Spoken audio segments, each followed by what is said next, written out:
Welcome back, beautiful and amazing human beings. My name is Electro from My American Nightmare, and do we have some crazy news to get in today? So, not just with our domestic political landscape, not just with our Elon Musk things, not just with some more fake news and propaganda and disinformation out there, but there's a whole lot more crazy international news as well. So, moving on, as Poland is building up their defenses and Iran is setting up for yet another conflict and war. What is going on out there? I really am worried. Continuing, the topics that are going to be covered today are more where are the Russians fleeing Kherson on right now? What's that going to mean? And well, we are going to be talking about that. Plus, there is a lot more here on this independent media broadcast.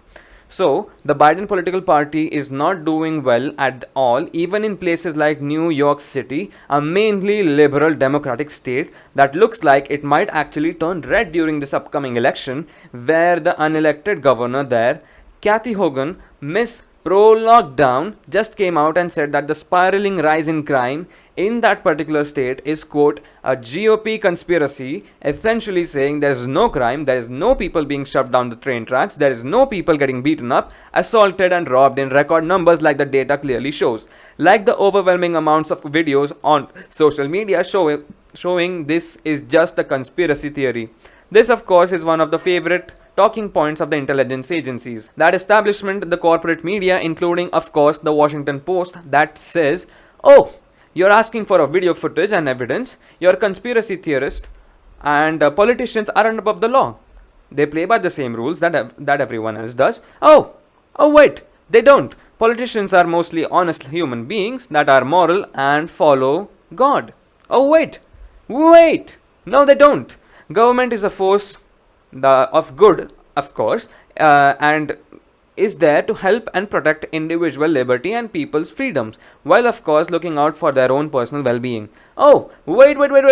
No, that is not the case. False, fact check, wrong. And we have to remember when we are listening to politicians, when reading the corporate media, we are reading essentially an establishment press release that is akin, in my opinion, to mass hypnosis mind control. So, why is having evidence leading to conspiracy? It's not. It could end conspiracy theory just by being transparent, open, and providing evidence towards your claims that powerful people make.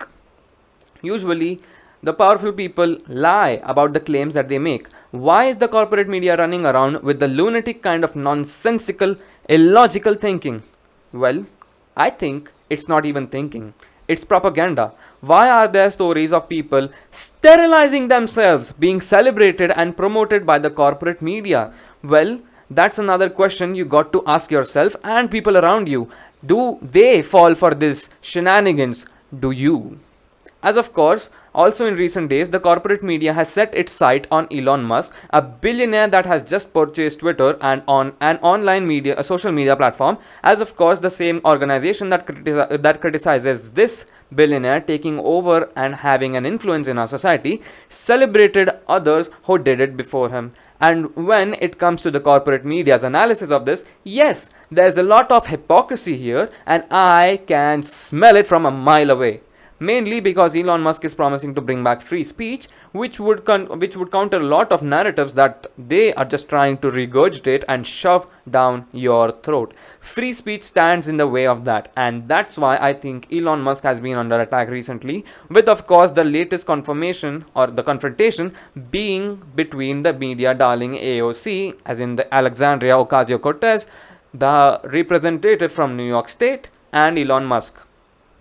So, the feud went down a bit like this, where Twitter, where AOC was saying that free speech isn't an $8 subscription plan, criticizing her problem as a very rich person, now being forced to pay a measly $8 a month. And again, the platform is still going to be free. If you want special services, you'll just have to pay for the $8 for it.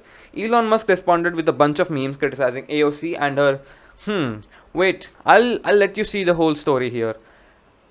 Alexandria Ocasio-Cortez sells $58 worth of sweatshirts and is worried about paying $8 a month. So, By the way, I think they're made in the US, that's why they're so expensive, but regardless, she earns quite a lot of money. So why is she being so flabbergasted or a measly $8 a month? But anyways, leading to the point now where AOC is accusing Elon Musk of stopping her account or notifications on her account. Yes, AOC is saying that her account was conveniently frozen and accuses Elon Musk is upset with her. Yeah, that doesn't really make sense, that and Elon Musk wouldn't do this, I think. Again, this is a claim that AOC is making, which I haven't seen personally corroborated, and logistically, just on its face value, is a little hard to believe. And of course, a lot of people have problems with their internet or their network, and what's really going on here is, I don't know. But either way, we are finding out that the $8 a month surcharge for having a blue check mark could be enforced as early as Monday, as today. I recently covered the story where Elon was/has fired around 50% of the workforce, so you can check that video out for more details, which will be available on this channel. This has also been collaborated as Elon Musk has promised that he is going to take some weeks in order to restore some of the accounts that were previously banned. So done with our main topic, we are here to discuss, and that is of course the larger geopolitical conflicts that are unfolding all throughout the world. And we are not just of course talking about Ukraine. There has been a lot of scuttlebutt, especially from Iran, that there might soon be a political potential conflict with the country and the regional power, and this as Germany is now urging its nationals to leave Iran, as Saudi Arabian officials are telling the US government that Iran may soon attack the Saudi Arabian kingdom. This of course would start a huge regional conflict in the Middle East that would essentially create another proxy conflict between the East and the West. And Iran is a very strong ally with, guess what, Russia and China. Saudi Arabia is wavering with their support with the United States, but still at the end of the day is mainly supported by them and is armed by them. If there is a regional conflict between Iran and Saudi Arabia, this would mean the price of energy would skyrocket. Just imagine paying 200 rupees for a liter of petrol. Currently, I did go to fill up my electromobile and it was around 110 rupees per liter. But imagine just that it jumps to straight 200. Or just imagine paying $15 a gallon. So that would be exorbitant and even more dramatically than it already is. And the pandemonium and the loss of life would be even severe. It's not just Saudi Arabia and Iran that people are paying attention to. There's also a possibility, according to some analysts, that there might be some kind of regional conflict between Azerbaijan, and whether it's Azerbaijan, whether it's Saudi Arabia, whether it's potentially even a false flag to quote start a war with Iran, potentially here has been building up for a very long time. As for years, we have talked about the potential and the disaster that a regional Middle Eastern country between the Sunnis and the Shias would cause, that would spark devastation that humanity wouldn't even know how to deal with. Again, lots of crazy things happening, especially with Iran, especially with the unrest happening inside of that country. What will happen next? What will be the provocation? Will there be a false flag? While this is all something we are going to be paying close attention to, of course, it's important news that something deserves our eyes and ears. Poland right now is building up its borders, particularly with Russia in the Kaliningrad area, as the Polish government is now setting up 130-mile fence along the border, as Poland is now accusing Russia of potentially trying to orchestrate another influx of migrants from Africa and Middle East into their country in a quote effort to trying to destabilize them. The conflict has been building for quite a long time. There's no love lost there, especially historically speaking. This, as it looks like the situation in Ukraine for Russians getting more and more desperate. Why, you may ask? Because Russia has been, as seen today, we are getting a bunch of news reports of allegedly Russia abandoning the front line of the conflict between Ukraine and Russia in Kherson, allegedly abandoning their checkposts, removing their flags, as the Ukrainians look like they will be taking back Kherson, which is a key and important city in this conflict, as of course it would allow Ukraine to get access to Crimea. Now, are these Western reports really accurate here? Are they really retreating? Is this just a civilian evacuation? Is this a real evacuation? Only time will tell. Continuing with the Russian story, the flags are being removed, another top general is being fired, and with the defeat and the Ukrainians right on the border of Crimea, this escalates the situation drastically.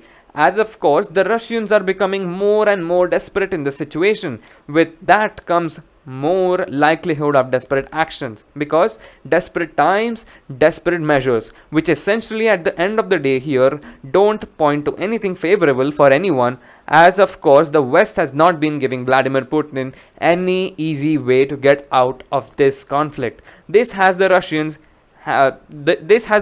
even predominantly targeting Ukraine infrastructure. Ukraine infrastructure has been targeted by the Russians to affect the energy production, and the nuclear facility was just taken offline, which could potentially spark a major refugee conflict in the region. All of this as the president of Russia is joking about nuclear war. Here is the video about him joking about the nuclear war. I mean, you can go out and check.